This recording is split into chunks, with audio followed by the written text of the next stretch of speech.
فلما دخلوا عليه قالوا يا أيها العزيز مسنا وأهلنا الضر وجئنا ببضاعة مزجاة فأوف لنا الكيل وتصدق علينا إن الله يجزي المتصدقين۔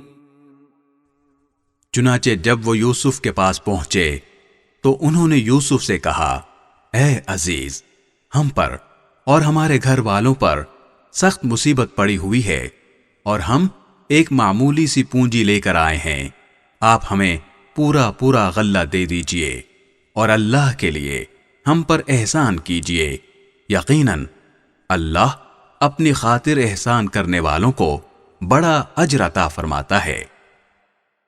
قال هل علمتم ما فعلتم بيوسف وأخيه إذ أنتم جاهلون؟ یوسف نے کہا، تمہیں کچھ پتا ہے کہ تم جب جہالت میں مبتلا تھے تو تم نے یوسف اور اس کے بھائی کے ساتھ کیا کیا تھا؟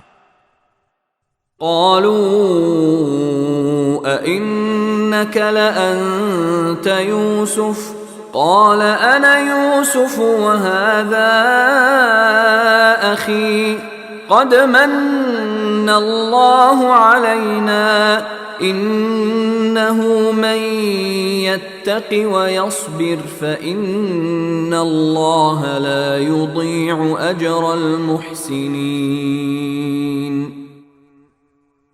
اس پر وہ بول اٹھے، ارے کیا تم ہی یوسف ہو؟